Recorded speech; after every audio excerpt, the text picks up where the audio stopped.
السلام عليكم ورحمة الله وبركاته. اللهم صل وسلم وبارك على سيدنا محمد وعلى آله وصحبه أجمعين. أهلا ومرحبا بكم متابعين ومشاهدين قناة الحلال الطيب على اليوتيوب. اللي ما اشتركش في القناة ينزل يشترك في القناة ويفعل زر الجرس على الكل عشان يوصلك كل جديد.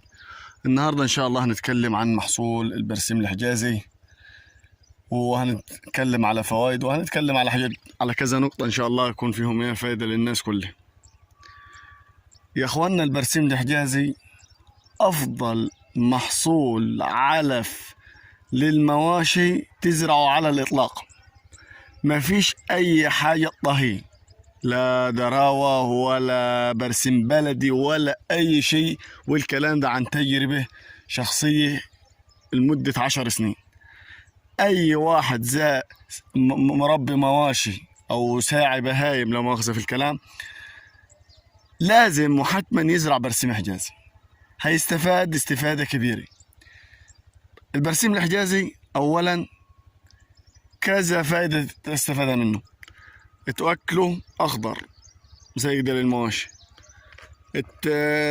زاد معاك تحشه وتعمل دريس، تركنه على جنب الوقت العوزي، في الشتاء، في وقت ما انت مش فاضي، توكل أخضر في أي وقت هتلاقيه على طول معاك. مجرد ما تحش 10 أيام تبص تلاقيه وصل شبر ونص، شبرين، يعني في حدود 40 سنتي في خلال 10 أيام.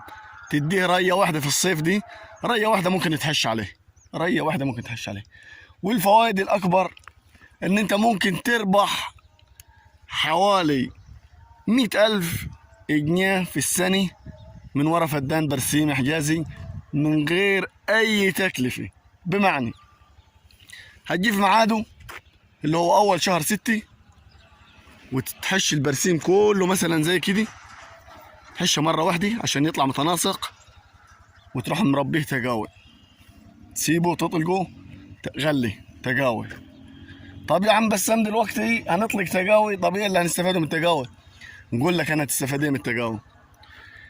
فدان البرسيم الحجازي لو ارض مظبوطه، احنا هنتكلم عن الارض الطينيه، عشان في ناس تزرع طبعا في الصحراء، وده شيء تاني، بس برضه يطاهي بعضيه في نفس الكلام، بس يختلف فيه نقط بسيطه زي نقطه الري، يعني اغلب نقطه تختلف فيها الري، بس عايز تقدم الري في الاراضي الرمليه. لكن في الاراضي الطينيه اللي زينا احنا هنزقع على كل، في الصيف ده ممكن 12 يوم لحد 15 يوم عادي، مفيش اي مشاكل، ولا تاخر اكثر من دي عادي ما يتضرش. ازاي دلوقتي احنا جينا في النقطة الأهم، ازاي تكسب 100,000 من ورا فدان واحد برسيم حجازي من غير ما تتكلف أي حاجة. أنا دلوقتي زرعت بقى فدان برسيم وحشيت من أول شهر 10 لحد شهر 6. نجي في أول 6 نحش الأرض كلها زي كده، وننشفها على جنب أو نأكلها لو عندي مواشي كتير، يعني مش هتحتار. وبعد ما نحش حشة واحدة هنعطشي، يعني انا في الارض الطينيه هنا هنسقي على 15 يوم، لا هنسقيها على كام؟ على 20. في الاراضي الطينيه هنسقيها على 20. ليه؟ عشان ما يهجمش مني ويديني انتاج خضر عالي، لانه هو في الصيف بيدي انتاج خضر عالي، ويبتدي يطرد الزهر. العطش خلى الزهر يطرد غصب عنه، يبتدي يزهر.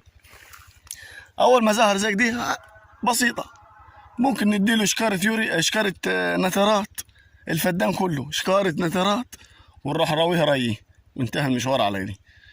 تتعامل معاه عاد بالرش الحشري، تستبهيله من عمر 10 أيام، كل 10 أيام ياخد رش حشري. في طبعا ناس تقول لك ادي مثلا كالسيوم وبورون وفيتامينات وبتاع رش، ده كله عادي، لكن انا نتكلم في النقط الأساسية. الرش الحشري أهم حاجة للذبابة البيضاء والحشرات المصة، هتديه كل 10 أيام رشي،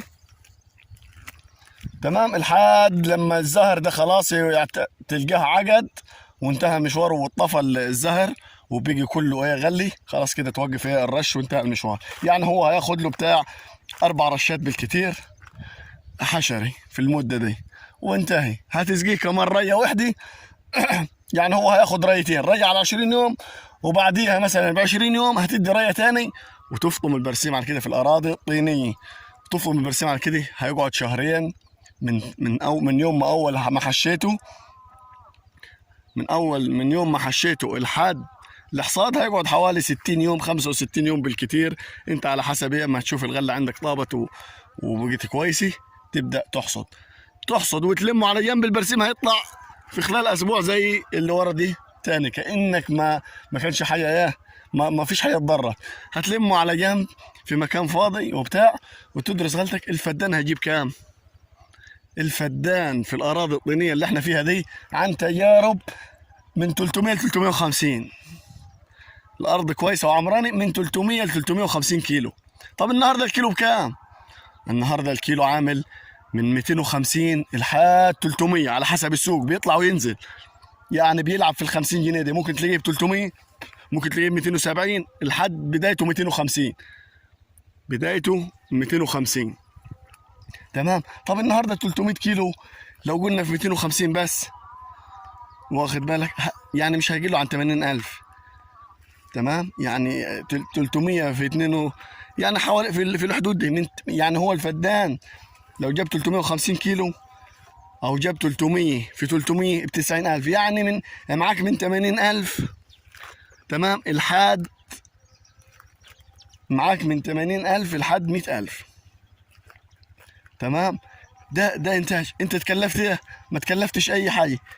اشكارة نترات وثلاث 4 رشات حشري مش هيكلفوك كلهم على بعض 1000 جنيه، وشكارة النترات مثلا ب 1200 ولا حاجه، والاحصاء يعني ممكن الحسبه دي كلها بالدراسه بكله بالرش بكله ما تكلفكش 5-6 آلاف جنيه، وتكسب من وراه من 80 ل 100,000.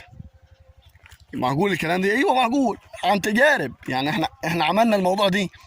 طيب انت ما ربيتش ليه السنه دي؟ والله انا السنه دي ما ربيتش عشان مزنوق في الحش، مطلوب مني حش كتير الاخضر، فما المواشي عندي ما محتاجه اكتر يعني. فانا السنه دي ما طلقتش الصراحه، لكن ان شاء الله السنه الجايه لازم نطلق، لازم نربي تقاوي، لان دي حاجه انا جربتي وشفتي، وبسم الله ما شاء الله حاجه ما فيش بعد دي. طبعا البرسيم دي يا اخواني بالنسبه للصعيد عندنا يعتبر محافظه اسيوط. لو اتكلمت عن محافظه اسيوط كله يعتبر التقاوي كلها توحى. يقول لك بتجيب منين تقاوي؟ التقاوي كلها توحى كده. التقاوي اللي هي فوق ال 120 دي، وبعدين بيعلى عن 120 ده كلام فاضي. 120 البرسيم عندنا هنا احيانا بيجيب 150 و 160 سم، يعني 150 لا ممكن نقوله 120 سم، يعني يجيب 120 130 سم والله، واحيانا بيجيب 150. بس يلا احنا خلينا في الثابت اللي هو تحشه بدري شويه عشان يبقى اخضر وطري، يعني بيبقى يوصل لحد 120 سم. اديكم زي ما انتم شايفين البرسيم اهو، ده صغير، ده غير اللي اتحش كان اعلى، ده لسه هيتحش بعد 3-4 ايام ثاني او 5 ايام ثاني، هيجيب له بتاع 10 سم ثاني. ادي البرسيم ارتفاعه. فحاجه يعني البرسيم الحجازي مشروع ناجح لاي حد مش عايز يتعب، مش عايز يكلف، عنده ارض ومش عارف ايه يزرعها برسيم حجازي. لو حبيت تبيع بالقراط اخضر هتبيع القراط عامل له 500 جنيه ولا 600 جنيه هتستفاد.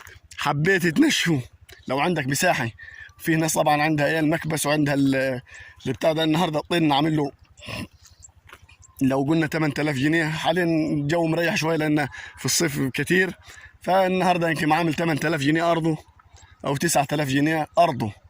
فانت النهارده فدان البرسيم هيجيب له من طن لطن ونص على حسب كثافه النبات وعلى حسب الجو وعلى حسب اللي فيه. يعني الفدان اللي زي هنا ممكن يجيب طن ونص، خليه يجيب طن وربع. لو طن وربع النهارده هتعمل لك بتاع 10,000 جنيه او 12,000 جنيه. تمام. كل 25 يوم 30 يوم بالكتير الفدان يعمل معاك حوالي من 10 ل 12,000 جنيه على ارضه. بس اهم حاجه يكون عندك مثلا مكبس عشان يكبس لك وتعرف تسوق. التسويق ده بالنسبه للبرسيم الحجازي ده حاجه مختصره جدا، ما دخلناش في تفاصيل كتير. طبعا احنا ما قلناش الفدان هياخد كام كيلو، ولنا حلقه جديده قادمه ان شاء الله هنتكلم فيها عن ايه وفي برضه في فيديوهات قديمه في الصفحه تقدر تعرف الفدان بياخد كم كيلو في الزراعه والمعاملات اللي في البدايه وعلى كده. ان شاء الله تكونوا استفدتوا، وان شاء الله الناس كلها تكسب والناس كلها تزرع والناس كلها تستفاد وتربح، وافضل من زراعات كتير جدا. البرسيم الحجازي افضل من زراعات كتير جدا من ناحيه الاستفاده ومن ناحيه قله التكلفه. وان شاء الله كله يستفاد، والسلام عليكم ورحمه الله وبركاته.